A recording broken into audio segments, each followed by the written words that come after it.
is another gay horror pod with Stuart Ross and Jesse Tebbett. Sometimes I'm nice to you off camera. Hi, Jesse. How are you doing? Oh, Stuart. I have been better. I'm pretty congested right now, listeners, as you can probably tell. You got that backroom flu. I've got the my sinuses are in the back rooms. How are you doing? I'm good. Do you like my light? Yeah. It's backrooms intentional. Okay. Let's see if I can. Oh, okay, sure. Yeah. Oh, that is Backrooms. Oh, girl, you need a headboard. This is my guest room. Okay. Guests don't get headboard. Okay, we do need a headboard, though. Mission accomplished. It looks very liminal. Yes, my whole life is liminal, honestly. Same. But it is Backrooms. Yep. Like Backrooms. It's it's sweeping the nation. Gen Z is going to theater. Gen Alpha. Everyone is collectively unwell, and I think this movie taps into that. Yeah. Okay. So Backrooms, based off a YouTube series by Kane Parsons. I was like, you know, in your brain can't compute, and I was like, Kane Hodder. Yes. And I was like, that's the guy who played Jason Voorhees in 4 movies. Kane Parsons, 20 years old, youngest person to ever direct a #1 movie in America. Previous record was Josh Trank with Chronicle. Right. Like 15 years ago, his career turned out great. Right. So Kane, don't emulate that. Stop. Don't put that energy don't go to out Baton there. rouge and just destroy a house while making Fantastic Four. Just don't do it. God. No, I feel like Kane is. I feel like YouTube. I mean, he's so set up for success outside of the film industry. It's kind of like he's like, let me do this to have a little fun, you know. And it does feel like the new wave of horror creators are like creators first. Yeah. But with him and Curry Barker, but yeah. But no, it's like this is a huge month for horror. It's big. This truly, I didn't see Passengers, to be 100% honest. Passenger, but I heard bad things. But Hokum, then Obsession, then this, like that's 3 original horror movies that all made money. Obsession is the first movie since E.T. to open wide and then increase 2 weekends in a row. The people really love Aliens and Possession. Yeah. The people love aliens and demonic possession. Yeah, people love complicated relationship horror movies. Yeah, that's correct. But yeah, Backrooms, what do you think? I really, really enjoyed it. I was so if I had to describe myself, my state of being while watching this, locked in. Yeah. Like anytime they were in the back rooms. Well, let me just start by saying the acting, Chiwetel Ejiofor, absolutely amazing. He's so good. And I need him to be in more things. But yeah, basically he plays a furniture store owner who is kind of like he's seen better days. Like he's hot off of a split from his partner. He is an architect who's kind of sort of had to give up his career to like maybe make ends meet and just sort of like get through it all. Sell discount furniture. Anyway, so he stumbles upon a portal of sorts to the back rooms in the basement of this furniture store. And he captures that like sense of what the fuck is going on so well. And then later in the movie, I don't know that we want to get into spoilers. I think we can issue a spoiler warning. Yeah, later in the movie, he sort of transforms, for lack of a better word, literally, actually. And he's just who's doing it like him. But it is such a good horror performance. Yeah, it's in a lot of ways very Jack Nicholson shining. Totally, at points in the second half.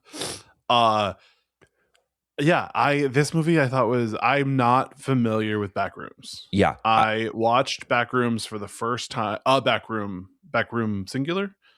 I don't know.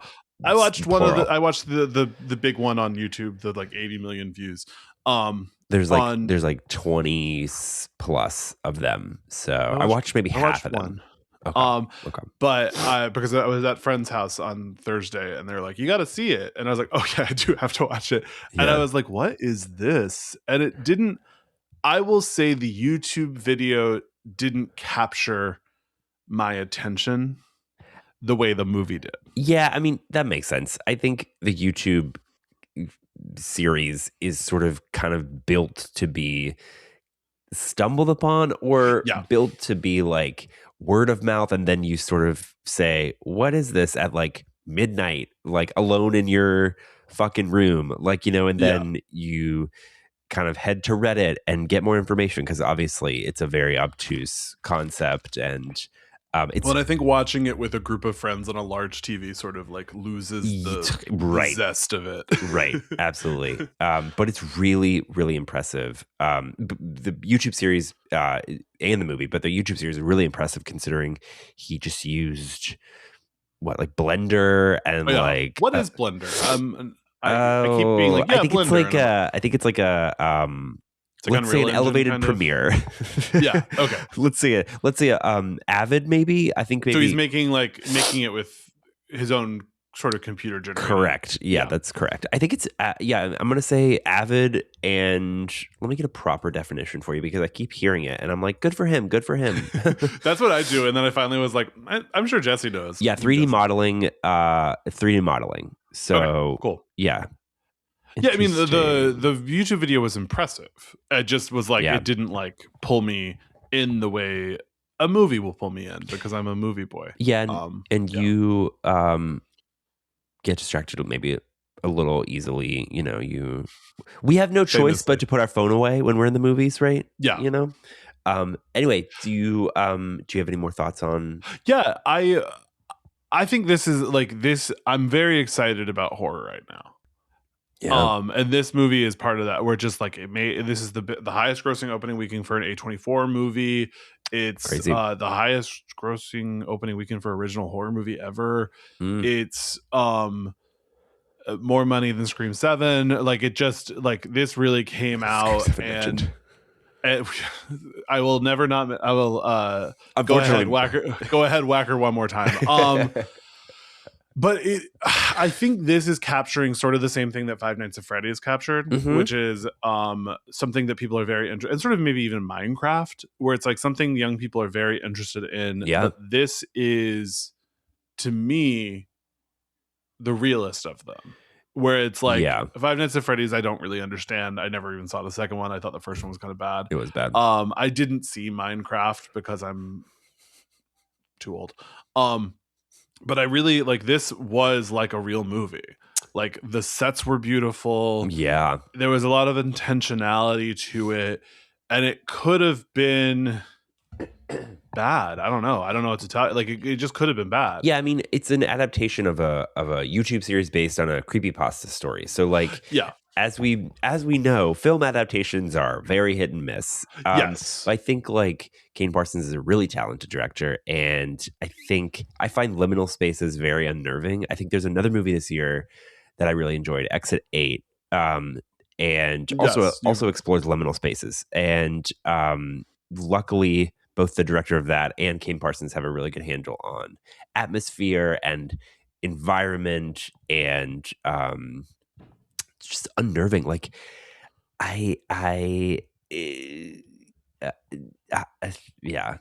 also, like, who hasn't experienced a liminal space? Like, you know what I mean? Like, if you're in like an office building or like a warehouse or like a furniture store, like I kept thinking of the back hallways of malls. Yes, that's a great idea. Like the unseen. And then also the Panera under the Target on Sunset Boulevard. Yes, which we've is like all the most liminal. We've Panera. all been in these. We've all been in these Paneras. Yeah. Well, I think it speaks to sort of a feeling of disconnect in the world. Yeah. Where, and especially for someone who is not growing up in the 90s. Yeah. He's 20, so he was born in 2006. Yeah. And sort of seeing, I think in retrospect, the 90s feels a lot. The 90s was sort of the last great time in a lot of ways. Yeah. That's true. And sort of if you were born after that, looking back and just sort of being like, I don't know, the worst thing that happened was Bill Clinton got a blowjob. God, how far we've fallen. I know, like bad stuff happened in the 90s. Like it's not like a perfect time, Sure. but like in retrospect, it's gotten worse. Yeah. So if you feel this disconnect and then you're sort of connecting to the 90s and you're sort of combining the disconnect you're feeling with the aesthetics of the 90s, the furniture of the 90s. I don't know.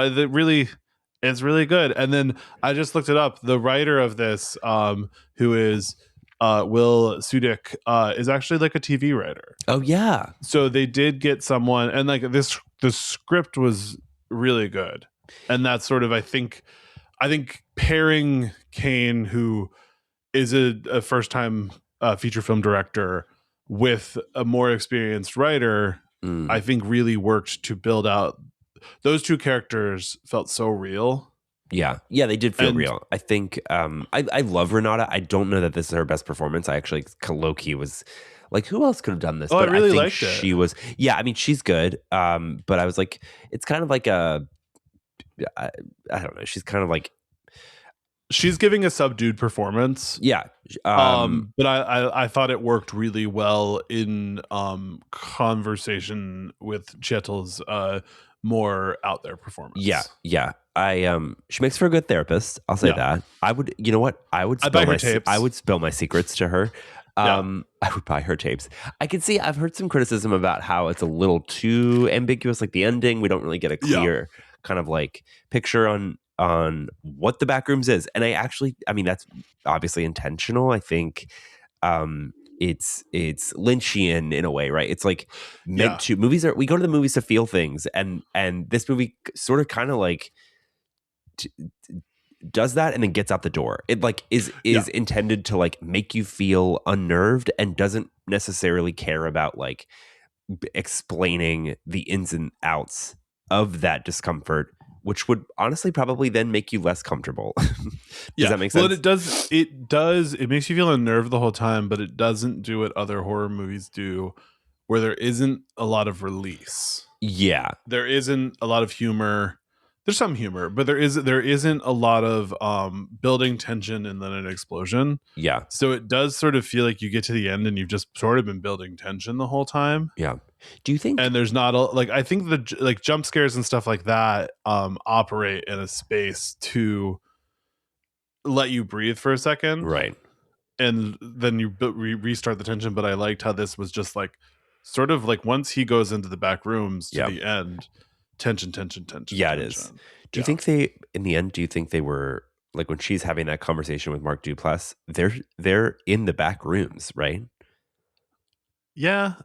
I will say I didn't really understand that part. And I think adding that part actually made the movie make less sense. Yeah, how he's like, we were once an MRI company and now we're because the movie operates as a metaphor for Chettel's mental illness. And then sort of at the end adding like a 6-minute scene that sort of is like externalizes what I thought was an internal space. Yeah.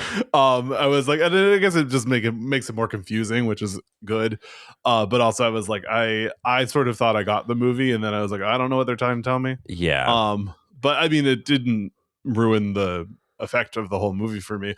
I will say another complaint I had, and it's sort of a bigger thing, which is just like, I feel like crazy moms have been sort of done.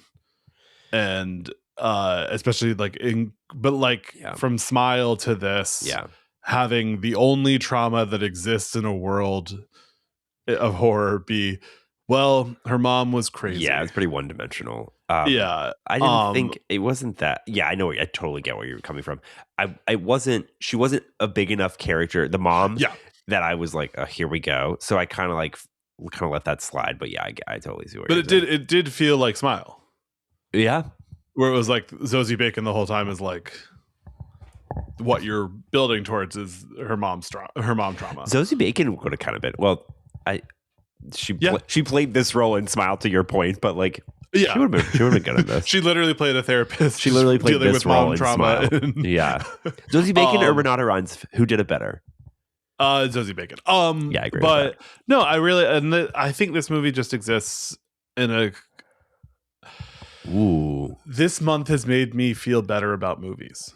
Yeah, that's a great way of putting it. This month has made me feel like the kids are all right. I will say, my theater was young and they were struggling with some attention issues. Really? I could tell as soon as there was a scene where anyone was talking or it was like quiet, I could sort of tell like the audience was like, when are we going back to the back rooms? Yeah. Which I will say personally, the movie loses some of its propulsion in the first third when it's not in the back rooms. Right. But you need that to get to the end. And I've seen enough movies that I understand that you need some slow character development scenes to propulse yourself to the end, which is her being chased by the giant captain guy. Right. Giant captain guy. But my theater was a little I could feel the ADHD coming out. Yeah, I mean, outside, like to your point, outside of the back rooms, it's methodically paced. Like, we a lot of the movies like kind of quiet. Like it's not a super bombastic score. And I luckily my theater was young, but like I oddly felt like there were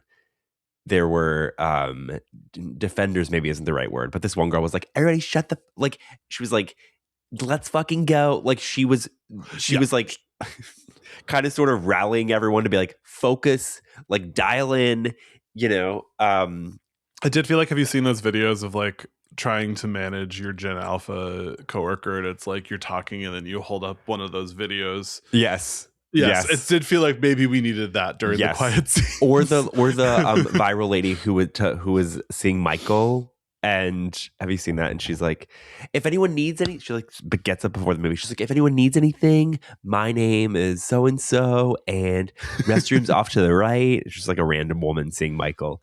It does feel like we as a community need to implement the ArcLight greeting structure. Yeah, wake that up. But like it's like citizens arrests almost. Of just like, dude, hi, my name is Stuart, I'm a volunteer firefighter, and I am here to make sure you know that there are humans watching the movie and I don't want to see your phone or hear you talk. Can I tell you, someone had their phone out all through the previews and leading up into the credits, and I was about to reach down and snatch it out of their fucking You're about hands. to lay hands. There wasn't actually this for phones. This was not a terrible phone experience. I saw a few people pull them out and towards the front and then pull them out to do one thing. I mean, I'm a professional person. I leave movies to go work. Yeah. At all times. Yeah. I do intentionally go see movies in at the AMC 6 in the basement because I don't have cell reception. Yeah. And then I am literally unavailable. Where did you see this? Where did you see Backrooms? The 6. The 6. Okay. We saw it in it was, guys, I'm sorry that a lot of this podcast is us talking very specific about the AMC theaters. Yeah. The AMC 6 is an underground, fully stadium seating recliner theater. It's the best theater in LA. There's no cell reception. It's not the best theater in LA. It's the best AMC in LA. Yeah. But it's really comfortable. But you can sometimes see people's phones below. Yeah. Oh God. But no, back to back rooms. Back to back. I'm just like I'm very optimistic about the summer. I saw Mandalorian Grogu. Oh, that's right. I did not hate Mandalorian and Grogu. Okay. I enjoyed it. It was a fun time. Sure. It was the best you could do for a movie that was clearly at one point just a season of a TV show that they were like, let's make it into movie. It's very obvious they capitalized on the cuteness of Grogu. That's 75% of what this movie is. You know? But the fact that this weekend, both Obsession in its third week and Backrooms are making more money than it does. And I've had a theory that as people grow discontent with AI, it's going to have an effect on CGI heavy movies. Yeah. Because AI slop is morally worse. Yes. But AI slop and CGI slop have the same like texture, sort of like I don't really want to watch either of them anymore. Oh yeah. Like, and I really got this Captain America Brave 4 World or whatever. Brave New World. Brave New World. Brave 4 World? Yeah. Brave 4, the number 4. Yeah. Well, someone described me the title of Captain America 4 and then I wrote it down, but I'm just making a Backrooms joke. I was like, I just don't want to watch slop. Well, I think courtesy of Marvel, CGI they've pumped out so many movies so quickly that they've, from what I understand, had no choice but to like rush the CGI, and that's clear and not ideal. So we're gonna this movie uses no AI. I'm sure it uses some CGI, but the sets are real. Yeah, it looks fucking good. This movie looks this may be one of the best looking movies of the year. Gotta say, this movie is real. This movie, it's real. Backrooms, it's real. Here's a question for you: do you need a sequel? Do we need a sequel? Yes. Okay. I don't even know if I need a sequel, but I think this and Obsession are both franchisable. I think Obsession 100% is franchisable. I think this too. We could have someone else in the Backrooms. Yeah, maybe at a different time. Different time, different company, different. I love like 1930s back. I want someone doing the Charleston. But I don't know that I just always want someone doing the Charleston. Backrooms work in an era that is like pre-mall. Brick. I feel like brick. I feel like if you get like, I feel like the aesthetics of, I don't know. I'm sure there was a liminal space in the 30s. I don't know. Oh yeah, I saw someone shared a screenshot of. Oh my god, isn't there like there's like some Tarkovsky movie. And it's just, liminal spaces doesn't necessarily have to be, it could be just any place that's like barren. Yeah. So, to your point. But it is like, because so much of my early career here was location scouts. Okay. And so walking through, like, the Sunkist building in Sherman Oaks? No. Sort of like an upside down pyramid. Sorry, by the yes, mall. I do. Yes, I do. That was one of our big locations, and it was almost entirely empty when we were scouting it. Creepy. That's where I went on the scout with Karen Kusama that I told her I liked Jennifer's body and I was gay. That's coming up in a future episode for you guys. So that's a little Easter egg. Yeah. But that is the location I was scouting with her. And it was a weird, empty, half full. You'd walk by an office and there was no desk, but there was a chair or there was just a file cabinet that had an open door. And it just was like, we've all experienced these liminal spaces. And then sort of seeing them on screen, and a good movie with good acting and a good script was exciting. It just was, I don't know. I'm like, I'm never this excited. Yeah. Well, that's not true, but you are very excited, as am I. You just threw out maybe a plot for the sequel, a location scout. Movies. That makes total sense, right? Yeah. Oh my god, I'm so excited. Kane Parsons, we're gonna DM you location scout details. Yeah, call us for a plot. Another Gay Horror Pod presents Backrooms 2. I feel like he might come on. He's right side up. He's a real one. Yeah. The right side up. Fuck off. Go see Backrooms in theaters. Go see Backrooms. Don't watch the YouTube videos on your phone. Watch the movie in the theaters. Phone or laptop. I maybe laptop to get the best experience. That's what I've been watching. I feel like Backrooms, the YouTube series, is best consumed on a Chromebook. You want to elaborate on that? I don't feel the need to. Okay. Hey, David Lynch. I actually feel like Chromebooks are the liminal space of computers. I have a Chromebook and a Mac. I know you do. And a Mac. I use my Chromebook exclusively for porn. Okay. And on that note, if you want to give Jesse porn recommendations, slide into his DMs and he'll look at it on his Chromebook. But Backrooms, great. I use my Chromebook to watch Backrooms and look at porn, and that's all. You use your Chromebook to watch Backrooms and Backdoors. Yes, that's correct. Looking back at it. Okay. Bye. Bye.